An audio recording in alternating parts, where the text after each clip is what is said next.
Hello friends, this is chapter number 11 from the module E of the compliance banking and this is going to be game changer। बहुत important module है पूरा का पूरा ही module ई, तो इसको जरूर ध्यान से गो थ्रू कीजिएगा। पिछली वीडियोस के लिए अभी के भी चैनल को सब्सक्राइब कर लो एंड कंप्लीट क्रैश कोर्स अगर चाहते हो तो आपको लिखना है बैंकिंग कंप्लायंस या CIB लिख करके व्हाट्सएप कर दीजिए to the number 8360944207 and I'll be sharing each and everything to you।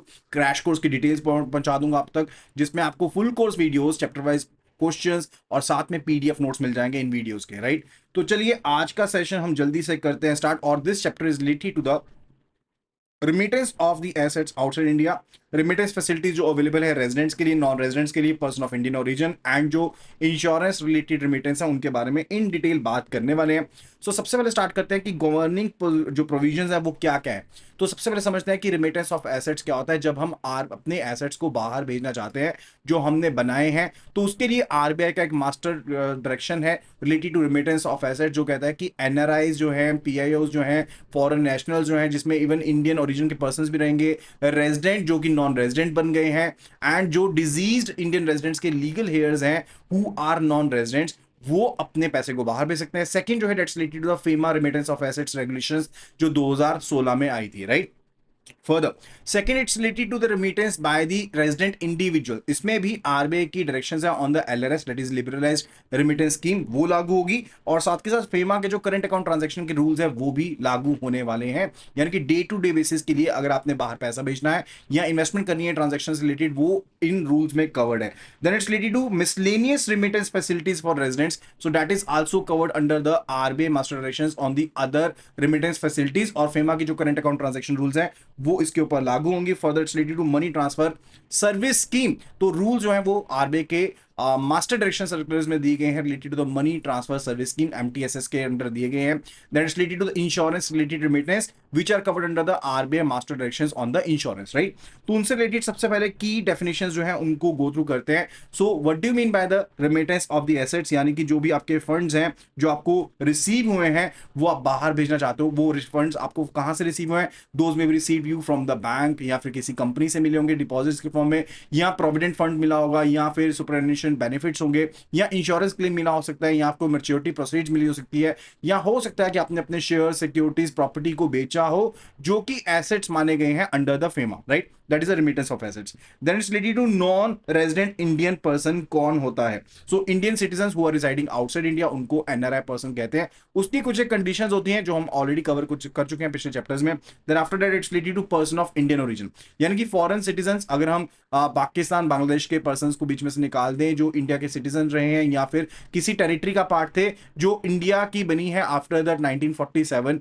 या फिर जो इंडियन सिटीजन के चिल्ड्रन है, ग्रैंड चिल्ड्रन है, वो उसका पार्ट रहेंगे, या फिर ऊपर के दिए गए जो पार्ट है रिलेटेड टू वो पर्सन सिटीजन थे या फिर टेरिटरी का पार्ट बने थे आफ्टर 1947, अगर उनके स्पाउस हैं तो वो भी इसमें शामिल रहेंगे। और even overseas citizen of India card holders जो हैं वो भी इसका पार्ट बनेंगे। देन इट्स रिलेटेड टू एक्सपार्टाइट, जो स्टाफ है वो क्या रहेंगे, यानी कि पर्सन जिनको प्रोविडेंट या फिर जो सुपरएनुएशन फंड है वो मिला है which is basically be maintained outside India by the foreign employer. Right, वो भी इसका पार्ट है। Further it's related to not permanently resident persons कौन होते हैं? जो कि रेजिडेंट है इंडिया में, किसी स्पेसिफिक असाइनमेंट के लिए है, ड्यूरेशन के लिए है, लेकिन यहां पर परमानेंटली सेटल डाउन नहीं हुए हैं, उनको हम नॉट परमानेंटली रेजिडेंट कहते हैं।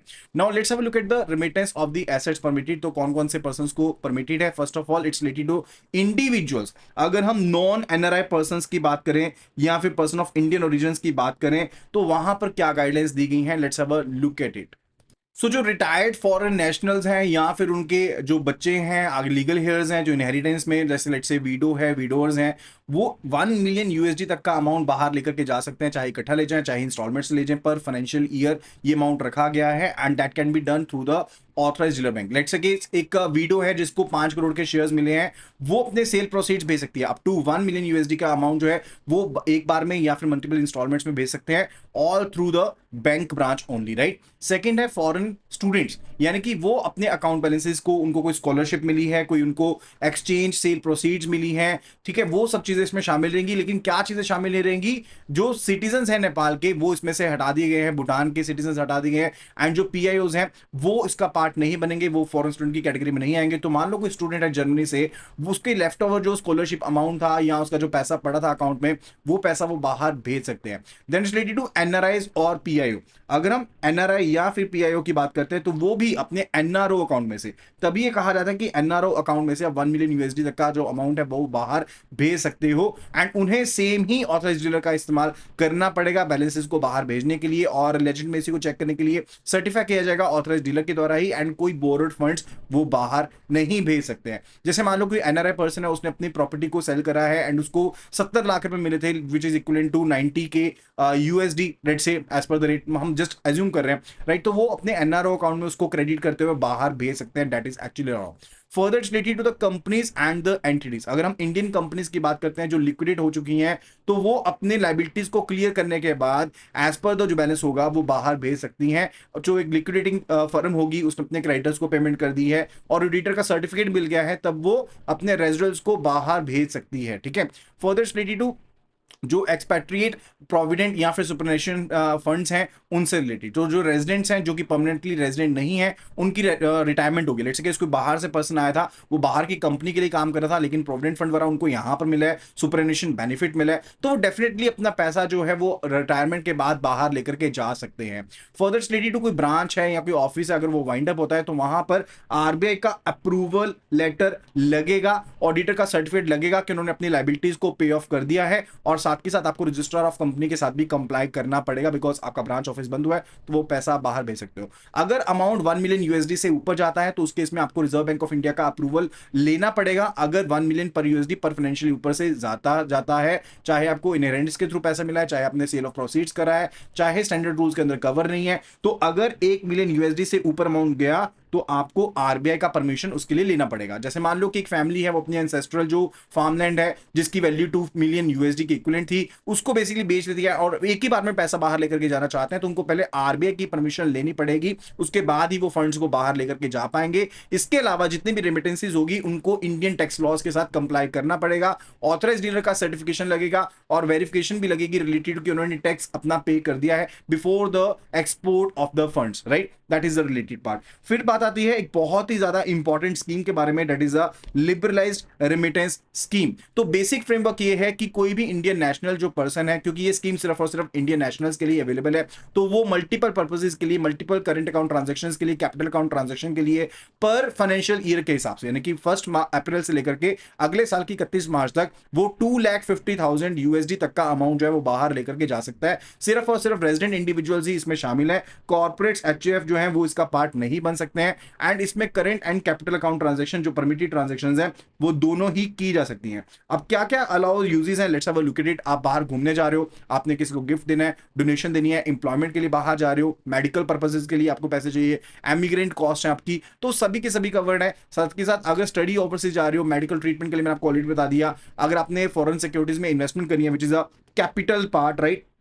अगर आपने प्रॉपर्टी परचेज करनी है अब्रॉड में, या फिर रिलेटिव्स को मेंटेनेंस के लिए पैसे भेजना है, फॉरेन करेंसी अकाउंट्स में पैसे डालने हैं, आईएफएससी में, गिफ्ट सिटी में, तो सभी ट्रांजैक्शंस अलाउड है under the liberalised remittance scheme. And ये जो केस सिनेरियो ना मेडिकल ट्रीटमेंट में, इसमें जो बेसिकली अकंपनिंग पर्सन होता है वो भी अपने 2,50,000 यूएसडी अलग से लेकर के जा सकता है। जैसे मान लो साथ में जो कोई पर्सन के अटेंडेंट किया वो भी लेके जा सकता है, और साथ के साथ अगर हॉस्पिटल लिख के दे दे कि खर्चा जो है वो 2,50,000 यूएसडी से ज्यादा है, उसके केस में इवन ज्यादा अमाउंट भी अलाउड है। सेम केस यहां पर स्टडीज के केस में भी है। अगर यूनिवर्सिटी लिख करके देती है कि खर्चा ज्यादा है, तो इवन उसके केस में 2,50,000 यूएसडी से ज्यादा भी अलाउड है, कोई ऐसा अप्रूवल की जरूरत अलग से नहीं पड़ेगी।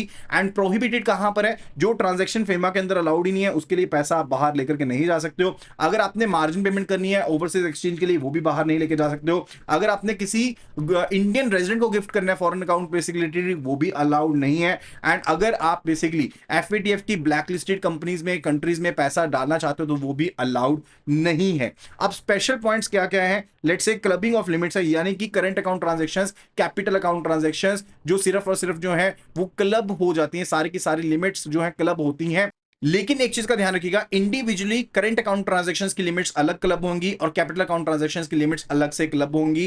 एंड जो रूपी लोन्स दिए गए हैं टू एनआरआई पीआईओ पर्संस, अगर बेसिकली आप अलाउ करते हो तो वहां पर स्ट्रिक्ट कंडीशंस रहेंगी। पहली कंडीशन तो ये रहती है कि आप बिना इंटरेस्ट के वो लोन दे सकते हो। जैसे मान लो कि कोई इंडियन रेजिडेंट है, इसने पैसा उधार पर देना है बाहर, तो मैंने आपको पिछले चैप्टर्स में ऑलरेडी ये चीज कवर करवाई थी कि जो ये लोन दिया जाएगा ना एनआरआई पर्सन को या फिर पर्सन ऑफ इंडियन ओरिजिन को, उसके ऊपर कोई भी इंटरेस्ट आप चार्ज नहीं कर सकते हो। दूसरा है कि मिनिमम उसकी मैच्योरिटी जो है वो 1 साल की होनी चाहिए, तभी वो लोन दे सकते हो। डॉक्यूमेंटेशन की बात करें तो आपको फॉर्म A2 जो रहेगा वो भरना पड़ेगा, वो सबमिट करना पड़ेगा। साथ के साथ परमानेंट अकाउंट नंबर यानी कि पैन नंबर मैंडेटरी रहेगा।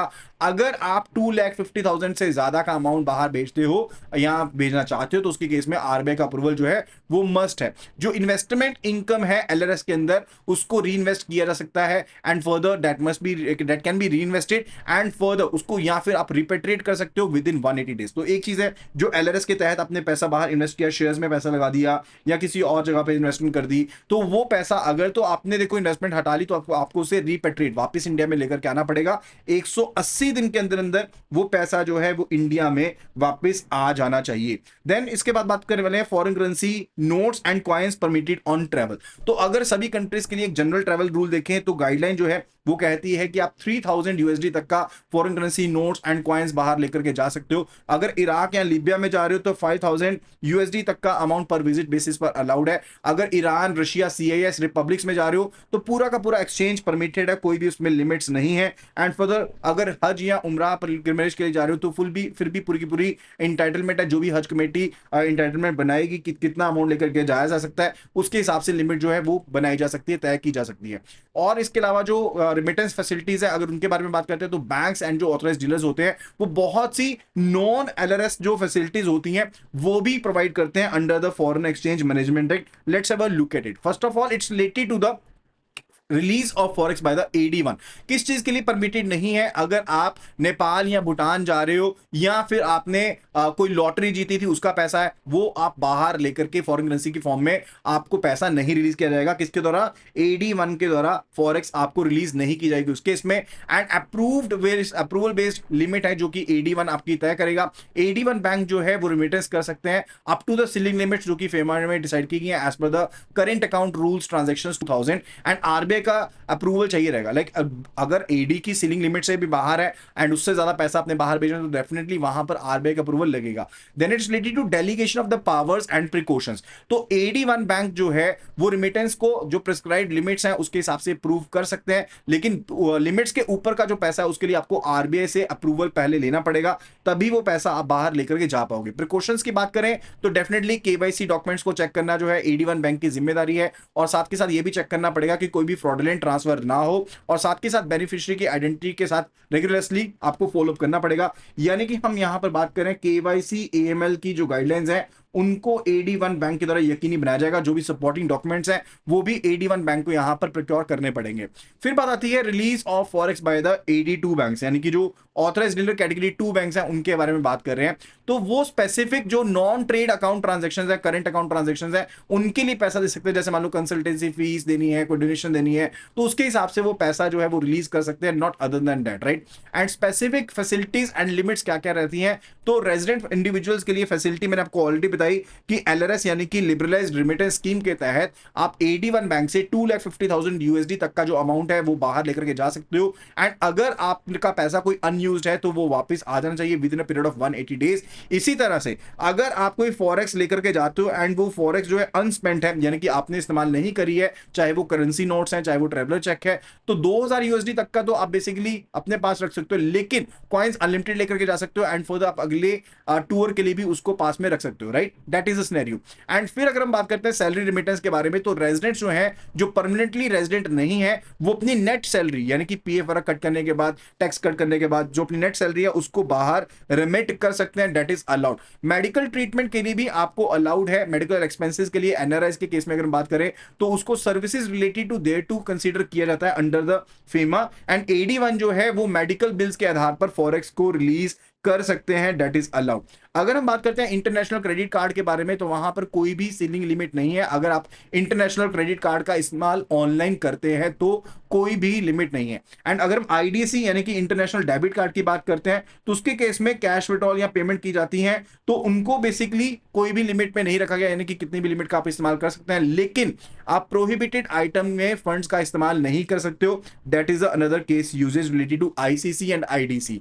फिर अगर हम एयरलाइन टिकट पेमेंट की बात करते हैं, तो फॉरेन कैरियर जो है जो कि सेटलमेंट नहीं करते हैं, लाइक बेसिकली इन आईएनआर में टिकट्स नहीं लेते हैं, उसके केस में तो एक इंपॉर्टेंट गाइडलाइन को यहां पर समझने की जरूरत है कि जो फॉरेन एयरलाइन कैरियर है जो कि इंडिया में ऑपरेट कर रही हैं, उनको ये परमिट ही नहीं किया गया है फीमा की गाइडलाइन के तहत कि वो इंडियन रुपी में सेटलमेंट कर पाए, इंडियन रुपी में डिनोमिनेटेड टिकट को सेटल कर पाए through the sales through the overseas bank. ऐसा नहीं है कि जो ओवरसीज बैंक्स हैं उनके through Indian rupee denominated ticket को सेटल कर दे, ये चीज अलाउड नहीं है। तो as per the Reserve Bank of India master direction on export of services and miscellaneous remittance, जो फॉरेन कैरियर के रूल्स हैं, जितने भी आईएनआर टिकट सेल्स होंगी वो इंडियन बैंक अकाउंट के थ्रू होगी and not through the overseas branches. इससे बेसिकली ये चीज एंश्योर होगी कि प्रॉपर रिपेट्रिएशन हो रही है फॉरेन एक्सचेंज की, और साथ के साथ Indian tax and regulatory laws के साथ भी कंप्लायंस किया जा पाएगा, एंड साथ के साथ कैपिटल फ्लाइट नहीं होगी through the INR settlements offshore, right. इसके लिए चीज करी गई है।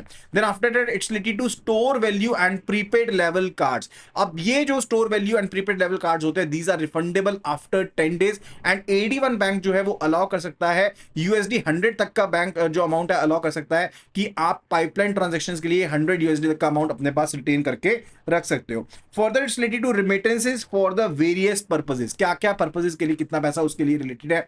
अब first of all it's related to gift और डोनेशन, यानी कि आप अपनी फॉरेन अर्निंग्स का पिछले 3 साल की 3 फाइनेंशियल ईयर्स की जो भी फॉरेन अर्निंग्स है उसका 1% तक का अमाउंट जो है वो गिफ्ट या डोनेशन के रूप में दे सकते हो, right. And this is related to the, ये नॉन इंडिविजुअल्स के लिए रूल है। This rule is actually for the non individual entities, ठीक है, उनके लिए नहीं है। जो कंपनीज हैं उनके लिए ये रूल रहने वाला है कि आप गिफ्ट एंड डोनेशन दे सकते हो। जो रेजिडेंट कॉर्पोरेट्स हैं, फर्म्स हैं, ट्रस्ट हैं, वो गिफ्ट या डोनेशन के तौर पर अपनी फॉरेन एक्सचेंज अर्निंग का जो पिछले 3 फाइनेंशियल ईयर में हुई है उसका 1% या मैक्सिमम 5 मिलियन USD तक का अमाउंट जो होता है विच एवर इज लोअर, वो अमाउंट बाहर डोनेशन दे सकते हैं, right. And this is one time annual cap, ये वन टाइम एनुअल कैप है, and for amounts above this RBI का अप्रूवल डेफिनेटली रहेगा। Further it's related to the commission to the agents, अगर like real estate sale होती है उसके case में 25,000 USD तक का जो अमाउंट है वो कमीशन के रूप में दिया जा सकता है, या फिर जो इनवर्ड रिमिटेंस आएगी उसका 5% दिया जा सकता है विच एवर इज हायर। अगर इससे ज्यादा का आपने रिमिटेंस देना है, उनको अमाउंट देना है, ठीक है, तो पर्टिकुलरली उसके केस में एक्सेस जो अमाउंट देना पड़ेगा उसके लिए RBI का अप्रूवल लगेगा। फर्दर इसी तरह से अगर आपने कंसल्टेंसी फीस पे करनी है तो इंफ्रास्ट्रक्चर प्रोजेक्ट्स के लिए आप 100 मिलियन USD तक का अमाउंट पर प्रोजेक्ट आप कंसल्टेंसी फीस दे सकते हो, रिमिट कर सकते हो बाहर। एंड अगर दूसरा कोई प्रोजेक्ट है यानी कि इंफ्रास्ट्रक्चर से रिलेटेड नहीं है तो 10 मिलियन USD तक का अमाउंट पर प्रोजेक्ट आप बाहर रिमिट कर सकते हो। अगर हम प्री इनकॉर्पोरेशन एक्सपेंस की बात करते हैं, लेट्स से कोई लीगल एंड रजिस्ट्रेशन कॉस्ट है, कंसल्टेंसी प्रोफेशनल फीस है, ऑफिस सेटअप या इनिशियल कैपिटल या फिर ट्रैवल एक्सपेंसेस है, उसके लिए आप 5% of the amount of investment automatic route के थ्रू क्या कर सकते हो, बाहर रिमिट कर सकते हो, which can be maximum of 1 lakh USD। अगर इससे ज्यादा का आपके एक्सपेंस है तो उसके लिए RBI का अप्रूवल लेना पड़ेगा। स्कूल फीस जो कि फॉरेन एम्बेसी स्कूल से रिलेटेड है, वहां पर कितना भी अमाउंट आप कर सकते हो। टीवी मीडिया पेमेंट्स करनी है, सब्सक्रिप्शन एंड एड्स के लिए वो भी पूरा अमाउंट अलाउड है। ग्लोबल बिड्स करनी है यानी कि गवर्नमेंट ऑथराइजेशन ऑफ प्रोजेक्ट्स के लिए अपने बिडिंग अमाउंट भेजना है, वो भी फुल अमाउंट रिमिट कर सकते हो। प्रीपेड टेलीफोन कार्ड्स हैं उनके लिए भी नेट ऑफ कमीशन आप पूरा का पूरा अमाउंट जो है वो बाहर सेल कर सकते हो, भेज सकते हो, रिमिट कर सकते हो। फर्दर अगर हम रॉयल्टी या फिर lump sum under the tech agreement की बात करें वो भी पूरा अमाउंट कर सकते हैं। अगर ट्रेडमार्क या फ्रेंचाइज परचेज करनी है उसके लिए भी पूरा अमाउंट आप रिमिट कर सकते हो। जो भी प्रॉपर आपकी चीजें होगी वो फॉर्म A2 के ऊपर सबमिट करनी पड़ेगी, फॉर्म A2 आपको बाहर भेजना पड़ता है, राइट। फिर बात आती है MTSS के बारे में, यानी कि money transfer scheme, right. And MTSS जो है वो इनेबल करता है कि आप पर्सन टू पर्सन रेमिटेंसेस कर सकते हो, ओपीज का यानी कि ओवरसीज प्रिंसिपल्स का एंड इंडियन एजेंट्स का इस्तेमाल करते हुए, राइट। एंड एक टाइप के थ्रू काम करता है जिसमें ओवरसीज प्रिंसिपल्स यानी कि जो लाइसेंस्ड रेमिटेंस ऑपरेटर्स हैं अब्रॉड एंड जो इंडियन एजेंट्स हैं यानी कि ऑथराइज्ड बैंक हो गए, एफएफएमसीज हो गए, डिपार्टमेंट ऑफ पोस्ट हो गया, उनके थ्रू बेसिकली आप रेमिटेंस कर सकते हो। की फीचर क्या है कि सिर्फ और सिर्फ पर्सनल रेमिटेंसेस की जा सकती हैं, कोई ट्रेड डोनेशन नहीं की जा सकती, प्रॉपर्टी के लिए नहीं कर सकते, इन्वेस्टमेंट रिलेटेड पेमेंट नहीं कर सकते, एंड जो मैक्सिमम अमाउंट रहेगा पर remittance transfer that is actually limited to 2500 USD तक का मैक्सिमम अमाउंट रहेगा। एनुअल कैप जो होती है वो मैक्सिमम 30 ट्रांजेक्शन्स की जा सकती हैं पर calendar year, right. And 50,000 USD तक का पर ट्रांजैक्शन तक का जो अमाउंट है वो कैश डिसबर्समेंट हो सकती है। उसके ज्यादा का अमाउंट अगर आपने डिसबर्स करना है तो उसके लिए आपको चेक, डीडी या फिर अकाउंट क्रेडिट ही मिलेगा। जो फॉरेन टूरिस्ट हैं वो पैसा रिसीव कर सकते हैं, हायर कैश अमाउंट भी रिसीव कर सकते हैं, राइट। तो इंट्रोडक्शन के बारे में बात करते हैं। सिर्फ और सिर्फ इनवर्ड रिमिटेंसेस जो है वो इनवर्ड ट्रांसफर अलाउड है, कोई आउटवर्ड अलाउड नहीं है। एंड सिर्फ और सिर्फ जो रिमिटर है, बेनिफिशियरी है, दोनों के दोनों इंडिविजुअल होने चाहिए एंड वो ओपीआईए यानी कि इंडियन एजेंट्स के बीच में टाइप के हिसाब से काम करती है। गाइडलाइंस की बात करें तो कौन अप्लाई कर सकता है? AD1 बैंक, AD2 बैंक, एफएफएमसीज जो स्केड्यूल कमर्शियल आपके कमर्शियल बैंक्स हैं, डिपार्टमेंट ऑफ पोस्ट है, they can be applying for the MTSS, right. Further minimum net on fund जो इनके लिए चाहिए वो 50 लाख रुपए की मिनिमम नेट ऑन फंड चाहिए। अगर कोलेटरल की बात करते हैं तो उसके केस में कोलेटरल जो चाहिए रहेगी 50,000 यूएसडी, उससे ज्यादा की चाहिए रहेगी फॉरेन करेंसी डिपॉजिट की फॉर्म में या बैंक गारंटी की फॉर्म में, ये कोलेटरल चाहिए रहेगी for entering this particular scheme. And per transaction की लिमिट मैंने आपको ऑलरेडी बताया that is limited to 2500 USD. And per beneficiary limit जो है वो पर ईयर की आपके पास लिमिट है कि 30 ट्रांजेक्शन ही पर ईयर की जा सकती हैं। कैश पेमेंट की बात करें तो 50,000 रुपए तक का मैक्सिमम कैश पेमेंट हो सकता है, इससे ज्यादा का कैश पेमेंट नहीं होगा। वो अकाउंट के थ्रू होएगा, सीसी चेक के थ्रू होएगा या फिर डिमांड ड्राफ्ट के रूप में होएगा या अकाउंट क्रेडिट होगा। प्रोहिबिशन की बात करें, डोनेशंस, ट्रेड रेमिटेंसेस, इन्वेस्टमेंट जो है वो क्रेडिट नहीं हो सकती है एनआरई अकाउंट में, ये यहां पर लिमिट रखी गई है। रिन्यूअल की बात करें, 1 साल के बाद रिन्यूअल जो होगा वो 1 से 3 साल तक के लिए किया जा सकता है। आरबीआई की ऑडिट इसके ऊपर एप्लीकेबल रहेगी, फीमा के अंदर इसकी ऑडिट की जा सकती है। ड्यू डिलिजेंस की बात करें तो इंडियन एजेंट्स जो हैं उनको अपने सब एजेंट्स को मंथली बेसिस के ऊपर क्या करना पड़ेगा? इंस्पेक्ट करना पड़ेगा और ऑडिट करनी पड़ेगी एनुअली बेसिस पे ऊपर, और साथ के साथ इन सभी चीजों की रिपोर्टिंग करनी पड़ेगी to the Reserve Bank of India. Then it is related to the guidelines for the overseas principals. अब ओवरसीज प्रिंसिपल्स के लिए जो नेटवर्थ मिनिमम रिक्वायर्ड है that is minimum 1 million USD की आपको नेटवर्थ चाहिए। रजिस्ट्रेशन की बात करें तो आपको होस्ट कंट्री में and for the home country में आपको रजिस्ट्रेशन करनी पड़ेगी, एएमएल कंप्लायंस करना पड़ेगा, ग्लोबल स्टैंडर्ड्स को फॉलो करना पड़ेगा एंड सर्टिफिकेशंस एंड रेटिंग्स को सबमिट करना पड़ेगा रिजर्व बैंक ऑफ इंडिया के पास। अब केवाईसी एएमएल की क्या गाइडलाइंस यहां पर रहती हैं, रिक्वायरमेंट्स क्या रहती हैं? तो आरबीआई का जो मास्टर सर्कुलर गाइडलाइंस है उनको फॉलो करना पड़ेगा। And secondary it's related to की जो भी इलेक्ट्रॉनिक ट्रांसफर होगी वो सिर्फ और सिर्फ केवाईसी कंप्लायंस अकाउंट के केस में हो सकती है। And further direct to account remittances सिर्फ और सिर्फ होंगी। अगर further direct to account transfer की जा रही है, रेमिटेंस की जा रही है, उनको अलग से मार्क करना पड़ेगा। देन फर्दर उसके बाद हम बात करने वाले हैं जनरल इंस्ट्रक्शंस के बारे में। तो एनुअल रिपोर्टिंग जो है वो ओपीज को करनी पड़ेगी, ओपीज को भी करनी पड़ेगी, आईएस को भी करनी पड़ेगी, और उनको अपनी ऑडिटेड जो एक फाइनेंशियल्स है, बैलेंस शीट है, प्रॉफिट एंड लॉस अकाउंट है और जो नेटवर्थ है वो पर ईयर भेजना पड़ेगा, क्योंकि नेटवर्थ से रिलेटेड भी गाइडलाइन है, उसको फॉलो करना पड़ेगा। अगर कहीं पर शॉर्टफॉल रहता है, लेट्स से नेटवर्थ डिप हो गई है बिलो द रिक्वायर्ड लेवल, तो आरबीआई को साथ के साथ उन्हें नोटिफाई करना पड़ेगा। सो मेन हाईलाइट यहां पर है कि पूरा का पूरा सिस्टम जो है ट्रांसपेरेंट है एंड फर्दर सरप्राइज विजिट्स भी, इंस्पेक्शंस भी हो सकती हैं रेगुलेटर के द्वारा। एंड अगर आप सभी चीजों को फॉलो करते हैं तो डेफिनेटली ये सिस्टम शॉक प्रूफ है, राइट। फर्दर फिर बात आती है कि स्पेशल जो आपके पास स्टैंडर्ड ऑफ ऑपरेटिंग प्रोसीजर्स हैं वो बेसिकली क्या रहने चाहिए ड्यूरिंग द इलेक्शंस। जो नॉन बैंक एपीज हैं, लाइक नॉन बैंक जो ऑथराइज पर्सन हैं, इंडियन एजेंट्स हैं, उनको एक्स्ट्रा रूल्स को फॉलो करना पड़ेगा सो एज टू इंश्योर कि ब्लैक मनी को कर्व किया जा सके।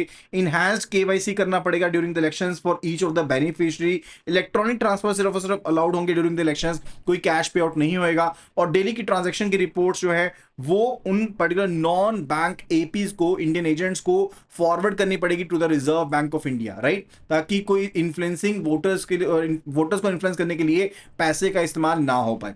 Then after that it's related to the insurance, right. तो इंश्योरेंस के बारे में हम बात कर लेते हैं यहाँ पर। तो जनरल या फिर हेल्थ इंश्योरेंस जो आपने ली है फॉरेन इंश्योरर से, तो वो चीज रेजिडेंट्स को क्या अलाउड है? यस, रेजिडेंट्स को वो चीज भी अलाउड है कि आप जनरल या फिर हेल्थ इंश्योरेंस जो है वो फॉरेन इंश्योरर से परचेज कर सकते हो, और within the LRS limit आप रिमिट कर सकते हो amount to the foreign insurers. जो स्पेशल इकोनॉमिक जोन्स हैं वो फॉरेक्स का इस्तेमाल कर सकते हैं under the IRDI and government rules. अगर प्रोहिबिटेड कवर की बात करें तो आप property, ships, aircraft insurance abroad के लिए इस्तेमाल नहीं कर सकते हैं। उसके लिए इंश्योरेंस आप अब्रॉड से नहीं ले सकते हैं, आपको उस पर्पज के लिए आईआरडीआई से अप्रूवल लेना पड़ेगा।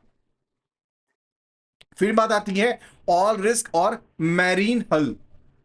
सो when we are talking about the all risk, तो इसमें jewellery, art, high value equipment, mobile devices, business assets, सब चीजें कवर हो जाती हैं। उनका फिजिकल लॉस या डैमेज होता है वो जो है कवर हो जाता है, राइट। एंड फर्दर अगर स्कोप की बात करें तो सबसे वाइडेस्ट इसका स्कोप रहता है।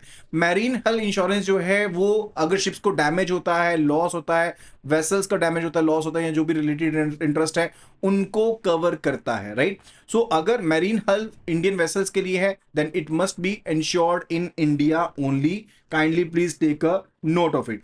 Further life insurance from the foreign insurers, तो जो नई पॉलिसीज हैं उनको आरबीआई का अप्रूवल चाहिए रहेगा। जो एग्जिस्टिंग पॉलिसीज हैं यानी कि आपकी रेजिडेंशियल स्टेटस चेंज होने से पहले कि अगर आपने कोई लाइफ इंश्योरेंस पॉलिसी ली हुई है वो कंटिन्यू हो सकती है, लेकिन जो मैच्योरिटी प्रोसीड्स होंगे वो विद इन 7 डेज आपके पास आने चाहिए अगर आपको इंश्योरेंस का क्लेम मिलता है। तो अगर प्रीमियम पेमेंट की बात करें तो फॉरेन एक्सचेंज में या फिर इंडियन रुपी में आप पेमेंट कर सकते हो, लेकिन आपको डॉक्यूमेंट्री प्रूफ देना पड़ेगा। And through the authorised dealers and through the asset management companies आप पर्टिकुलरली इस पैसे को बाहर भेज सकते हो। इंडियन रुपी में भी पेमेंट कर सकते हो और फॉरेक्स में भी पेमेंट कर सकते हो। If we talk about the Indian insurance policies, residents जो हैं वो जनरल या फिर हेल्थ इंश्योरेंस परचेज कर सकते हैं जो कि आईआरडीआई अप्रूव्ड है। एंड फॉरेन क्लेम्स की बात करें उनको फॉरेन करेंसी में ही सेटल किया जाएगा अगर प्रीमियम फॉरेक्स में पे किया गया था, right. And further if we talk about the NRIs या फिर पर्सन ऑफ इंडियन ओरिजिन की बात करते हैं तो वो भी पॉलिसीज ले सकते हैं जो आईआरडीआई अप्रूव्ड है। जो क्लेम है वो बेसिकली सेटल किया जा सकता है इंडियन करेंसी में या फिर फॉरेन करेंसी में, बेस्ड ऑन की प्रीमियम कौन सी करेंसी में पे किया गया था। लाइक अगर प्रीमियम इंडियन रुपी में पे किया गया तो क्लेम सेटलमेंट भी इंडियन रुपी में होगी।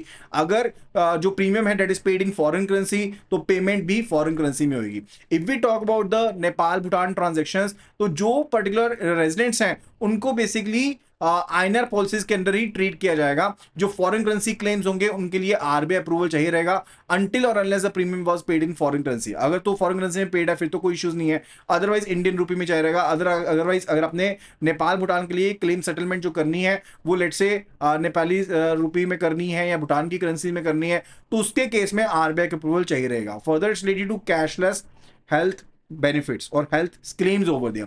तो जो भी ट्रीटमेंट आप करवा रहे हो अब्रॉड में हॉस्पिटल्स के थ्रू टीपीएस के अंदर, राइट, वो आईआरडीए के रूल के अंदर होना चाहिए and that is actually allowed. अगर डॉक्यूमेंटेशन की बात करें तो आपको जो भी डॉक्यूमेंट्स शुरू में चाहिए, फोटोकॉपी चाहिए, वो देनी पड़ेंगी। एंड फॉरेन आपके कमिटमेंट की रिप्लेनिशमेंट के लिए जो ओरिजिनल्स रिक्वायर्ड है वो भी आपको देने पड़ेंगे। एंड फर्दर एक्सपोर्ट क्लेम्स के लिए आपको ईडीएफ फॉर्म सर्टिफिकेशन रिक्वायर्ड रहेगा, right, that is export declaration form required रहेगा। and further it's related to revolving letter of credits and the reinsurances। तो सबसे पहले समझते हैं कि revolving letter of credit actual में होती क्या है। एक type of letter of credit है जो आपको अलाउ करती है कि आप रिपीटेड ड्राइंग्स कर सकते हो with in a specified period या एक पर्टिकुलर सेट ऑफ लिमिट के बीच में आप रिपीटेड ड्राइंग्स कर सकते हो, जैसे कि सीसी लिमिट के केस में होता है ना वैसे ही होता है, राइट। एंड पर्टिकुलरली अगर हम बात करें related to the recurring insurance और री इंश्योरेंस क्लेम्स और रेगुलर गुड्स के बारे में, तो उस केस में फेमा की गाइडलाइंस के हिसाब से who can open the letter of credit, revolving letter of credit, authorize dealer जो है वो लेटर ऑफ क्रेडिट को ओपन कर सकता है। एंड किस पर्पस के लिए ओपन करेंगे? For settlement of the claims in case of the री इंश्योरेंसेस या ट्रेड ट्रांजैक्शन के केस में। एंड कंडीशंस में क्या रहने वाली है कि आपकी अप्रूव्ड ट्रेड या फिर इंश्योरेंस अरेंजमेंट होना चाहिए। आपको आरबीआई की फेमा की जो मास्टर गाइडलाइंस है, मास्टर डायरेक्शंस है, उनके साथ फॉलो करना पड़ेगा। That is the case. And if we talk about the reinsurance premium remittance, तो री इंश्योरेंस तब होती है जब इंश्योरेंस जो होते हैं वो बेसिकली एक पोर्शन जो होता है उनके रिस्क का किसी और इंश्योरर को दे देते हैं। लेट्स से ओवरसीज उस पर्टिकुलर रिस्क को कवर करने के लिए री इंश्योर करवा लिया आपने, दैट इज अ री इंश्योरेंस, राइट। तो इंडियन इंश्योरेंस कंपनी जो होती है, पर्टिकुलर जो IRDA का लाइसेंस जिनको मिला हुआ है कंपनीज को, वो बेसिकली करते हैं एक री इंश्योरेंस ले लेती है बाहर की फर्म से, ठीक है। तो फॉरेन री इंश्योरेंस जो कंपनी होगी जो कि एक FATF कंप्लायंट कंट्री में होगी, उसको बेसिकली आप एक क्लेम फॉरवर्ड करते हो। लेट्स से यहां पर इंश्योरेंस कंपनी है इंडिया की, तो ये री इंश्योरेंस के लिए फर्दर पैसे पे करेगी प्रीमियम के रूप में, किसको पे करेगी, बाहर की कंट्री को पे करेगी, राइट। एंड जो पैसा ये पे किया जाएगा इंश्योरेंस कंपनी के द्वारा to the reinsurance company, that is to be paid by the AD category 1 banks के द्वारा पे किया जाएगा। And further if you talk about the documentation, तो उसके केस में फेमा डिक्लेरेशन देनी पड़ेगी, कवर नोट रहेगा, इनवॉइस रहेगा, फॉर्म A2 रहेगा, अग्रीमेंट रहेगा, right, that is the case. And automatic route के अंदर कोई भी स्पेसिफिक कैप इस केस में नहीं रखी गई है। And for the complex structure के लिए आपको अप्रूवल लेना पड़ेगा। And if you talk about the IRDA registered brokers, तो क्रॉस बॉर्डर इंश्योरेंस में IRDA के जो लाइसेंस्ड ब्रोकर्स होते हैं वो बेसिकली री इंश्योरेंस को करवाने में हेल्प करते हैं बाहर, ठीक है, ये मेजर रोल रहता है। तो वो बेसिकली जो IRDA के अप्रूव्ड ब्रोकर्स होंगे वो कलेक्शन करेंगे प्रीमियम्स की इंडियन इंश्योरर से, और बाहर के जो फॉरेन री इंश्योरर्स है उनको वो पैसा पे कर देंगे, दैट इज इट, राइट। फिर उसके बाद बात रहने वाली है, let me just clear the screen over here, then it's related to the foreign currency accounts and the investments। तो इंश्योरर्स को ये चीज अलाउ की गई है कि वो फॉरेन करेंसी अकाउंट्स को ओवरसीज ओपन कर सकते हैं, लेकिन मिनिमम बैलेंस उनमें रखने पड़ेंगे। एंड अगर कोई सरप्लस बैलेंस होता है तो उसको रिपेट्रिएट करना पड़ेगा। एंड आप बाहर की कंट्री में होस्ट कंट्री के हिसाब से इन्वेस्टमेंट भी कर सकते हो as per the FEMA guidelines and the rules, because आप सरप्लस बैलेंस को रख करके वहां पर पैसा अपना वेस्ट ना करना चाहोगे, उसके ऊपर तो कोई इंटरेस्ट नहीं पड़ेगा, so that you can be doing so, right. फिर बात आती है related to the current account transactions under the FEMA 2001। तो if we talk about the schedule 1 transactions, ये वो ट्रांजैक्शंस होती है जो कि प्रोहिबिटेड है, जो अलाउड ही नहीं है, right. And no forex schedule 1 items, like आप ट्रेवल कर रहे हो भूटान नेपाल के लिए, यहाँ पे डीलिंग्स कर रहे हो अनलेस RBI अप्रूव, तो ये ट्रांजैक्शंस बिल्कुल भी अलाउड नहीं है। सेकंड शेड्यूल में वो ट्रांजैक्शंस आती हैं जहां पर गवर्नमेंट ऑफ इंडिया से पहले अप्रूवल चाहिए रहेगा। एंड फर्दर थर्ड तरह की ट्रांजैक्शंस आती हैं जहां पर कोई प्रायर अप्रूवल जो है वो बेसिकली आपको रिजर्व बैंक ऑफ इंडिया से मिल जाता है, अगर इन केस अगर आप लिमिट्स को एक्सीड करते हो, अदरवाइज आपको जरूरत नहीं पड़ती अप्रूवल की, राइट। तो वो थर्ड शेड्यूल मेजरली हमारे लिए रहता है। एक्सेप्शन की बात करें तो EEFC accounts and RFC accounts होते हैं, वो कुछ एक ट्रांजैक्शंस को क्या कर सकते हैं, बाईपास कर सकते हैं, that is the case, right. Now let's have a look at the manner of the receipt and the payment. तो अगर हम ट्रेड की बात करते हैं तो उस केस में पर्टिकुलरली मैनर की बात करें, so in case it's related to Nepal Bhutan, तो वो INR करेंसी में रहेगी। फॉरेन करेंसी इफ नेपाल राष्ट्र बैंक इन्वॉल्व है तब रहेगी, otherwise in INR only trade related. अगर हम ACU मेंबर यानी कि एशियन क्लियरिंग यूनियन मेंबर से हिसाब से बात करते हैं तो उसके केस में ACU क्लियरिंग मैकेनिज्म जो रहेगा वो एप्लीकेबल रहेगा। एंड बाकियों के लिए जो ट्रेड ट्रांजैक्शन है those could be in INR और foreign currency as allowed. Further non trade की बात करें तो उसके केस में सिर्फ और सिर्फ INR ट्रांजैक्शंस रहेंगी। And in case of the ACU members it can be in INR और foreign currency as per the ACU rules. And in case of the other countries it could be INR और foreign currency. And अगर हम resident and visitors के हिसाब से बात करें तो इन दैट सिनेरियो INR रहेगी via the bank accounts, and ACU के लिए तो विजिटर्स अलाउड ही नहीं है क्योंकि that's basically not a place. And in case of other countries it's related to INR और फॉरेन करेंसी। तो बेसिकली राइट करेंसी चैनल का इस्तेमाल करना बहुत जरूरी है ताकि आपके फंड्स ना ब्लॉक हो जाए या फिर आपको पेनल्टीज ना पड़ जाए। Notes related to remittances of the assets, like remittance की बात कर रहे हैं हम assets related. So first of all it's related to deposit shares securities, क्या क्या परमिटेड है, क्या हम उनको रेमिट कर सकते हैं, यस अलाउड, आपको परमिशन लेनी पड़ेगी under the RBI and FEMA rules. And further auditor certificate चाहिए रहेगा, डॉक्यूमेंट्री प्रूफ चाहिए रहेंगे। If we talk about the immovable property already covered in the previous lectures also, तो यस अलाउड है, sale proceeds allowed है, आप बाहर भेज सकते हो as per the rules only. And आपको सेटलमेंट प्रूफ देने पड़ेंगे, राइट। अगर हम इनहेरिटेंस या रिटायरमेंट बेनिफिट्स की बात करते हैं तो वो भी अलाउड है, लेकिन एक्सक्लूडेड है for the person of Indian origin. And Nepal Bhutan में आप ये जो रिटायरमेंट बेनिफिट्स हैं उनको बाहर नहीं लेकर के जा सकते, that is actually excluded. If we talk about the liquidation of the companies, तो सारी लाइबिलिटीज को क्लियर करने के बाद, आपका ऑडिटर का सर्टिफिकेट लगने के बाद, RBI का अप्रूवल लगने के बाद, राइट, तो वो बेसिकली अलाउड है। एंड फर्दर अगर बियॉन्ड द लिमिट है तो उसके केस में RBI का अप्रूवल लेना पड़ेगा। अगर क्या बात करते हैं कि क्या चीज प्रोहिबिटेड है, तो एक्सप्लिसिटली अगर कोई चीज परमिटेड नहीं है as per the remittance rules तो वो चीज प्रोहिबिटेड रहती है। And then it's related to the realisation, repatriation and surrender. So if we talk about the services, income, inheritance, तो अगर वो पैसा मिला आपको तो उसके केस में that must be repatriated within 7 days, ठीक है। तो वो पैसा 7 दिन के अंदर अंदर इंडिया में वापस आना चाहिए। एंड बाकी सभी केसेस के लिए जो क्लोज है दैट इज फॉर 90 डेज। अगर अनयूज्ड फॉरेक्स की बात करते हैं रेजिडेंट्स के द्वारा है, that must be in the time period of 60 days, 60 days के बीच में पैसा आ जाना चाहिए। अगर अनयूज्ड फॉरेक्स है, non residents in India, notes and coins है तो 90 डेज है। ट्रैवलर चेक के लिए जो टाइम पीरियड है that is 180 days. And further examination की बात करें, नेपाल भूटान करेंसी जो है उसके लिए सरेंडर रूल्स एप्लीकेबल नहीं होते हैं। अगर आप इन डेडलाइंस को मिस करते हो तो डेफिनेटली पेनल्टीज लग सकती हैं। लेकिन एक चीज और ध्यान में रखने वाली है कि अगर हम रेजिडेंट्स की बात कर रहे हैं रिलेटेड टू वो ट्रैवल के लिए गए थे तो उसके केस में बाहर आके सरेंडर, वापस आके सरेंडर करना है तो with in 180 days of return उनको वो सरेंडर करना पड़ता है अमाउंट, अगर रेजिडेंट इंडिविजुअल्स की बात करते हैं तो। And if we talk about the foreign exchange earned abroad यानी कि नॉन आरएफसी बेसिस पर है तो उसे 90 डेज में करना पड़ता है, राइट। एंड फॉरेक्स जो रिसीव हुई है फॉर द बिजनेस पर्पज उसको 15 डेज में करना पड़ता है। एंड ट्रैवलर फ्रॉम अब्रॉड है यानी कि फॉरेन नेशनल है तो बेसिकली क्या कर सकता है कि जो भी अमाउंट होगा 3000 यूएसडी से ज्यादा, राइट, वो बेसिकली क्या करना पड़ेगा उनको बिफोर डिपार्चर फ्रॉम इंडिया वो वापस यहां पर देना पड़ेगा। And further if you have a resident foreign currency account, EFC account है, रिटेंशन जो है अलाउड है बिना किसी सरेंडर अमाउंट को किए हुए, ठीक है जी। Then after that it's related to insurance regulations which are covered under FEMA 2015। So current account transaction के रूल्स, जो रूल 3 है वो प्रोहिबिट करता है फॉरेक्स फॉर शेड्यूल 1 आइटम्स, आप नहीं लेके जा सकते शेड्यूल 1 आइटम्स और either you are travelling to Nepal Bhutan या फिर रेजिडेंट्स के साथ डील कर रहे हो अनटिल और unless approved by the Reserve Bank of India. If we talk about the manner of receipt and payment regulations, तो जितना भी फॉरेक्स फ्लो होगा वो ऑथराइज्ड डीलर्स के थ्रू होगा। ट्रेड नॉन ट्रेड जो रूल्स होंगे वो कंट्री के हिसाब से रहेंगे, एसीयू मैकेनिज्म लागू रहेगा। And if we talk about the remittance of the assets, तो रेगुलेशन 3 जो है वो कहता है कि कोई एसेट रिमिटेंस नहीं होगी अंटिल दैट इज परमिटेड। जो रेगुलेशन 4 to 6 हैं वो डिफाइन करते हैं कि परमिसिबल केसेस कौन से हैं, right, like inheritance related, liquidation related, retirement benefits related. If we talk about the realisation, repatriation and the surrender regulations, तो टाइमलाइन सेट की गई है 7 to 180 डेज की हो सकती है जैसे हमने ऊपर पढ़ा समझा, राइट। एक चीज मैं यहाँ पर ऐड करना चाहता हूँ, जैसे मान लो कोई फॉरेन कंट्री से पर्सन आया घूमने के लिए, तो लेट्स से वो 10,000 यूएसडी लेकर के आया, तो 10,000 यूएसडी वो अपने पास वापस जाते हुए उतना पैसा लेकर के जा सकता है अगर वो एक्चुअल डॉक्यूमेंटेशन प्रूफ दे देता है उससे रिलेटेड। ऑलरेडी हमने ये चीज कवर कर ली थी पिछले चैप्टर्स में, राइट। फर्दर इंश्योरेंस रेगुलेशंस की बात करते हैं तो रेगुलेशन 3 और 4 है वो कहता है कि फॉरेन इंश्योरर जो है वो पॉलिसीज अलाउड है with RBI approval, IRDI approval. Maturity claim proceed होगा दैट मस्ट बी रिपेट्रेटेड अगर प्रीमियम पे किया गया है इंडिया में, right. So that was a case related to it. I hope कि आपको वीडियो पसंद आई होगी एंड आप अभी के अभी हमारी एप्लीकेशन डाउनलोड कर लीजिए which is available for Android and iOS। Complete course आपको मिल जाएगा। अगर आपको CIB का शॉर्टकट चाहिए कंप्लायंस इन बैंकिंग का तो CIB लिख करके व्हाट्सएप कर दीजिए टू द नंबर 8360944207 के ऊपर and I will be sharing all the details. So that will be all. Thank you so much and see you again in the next video. Happy learning.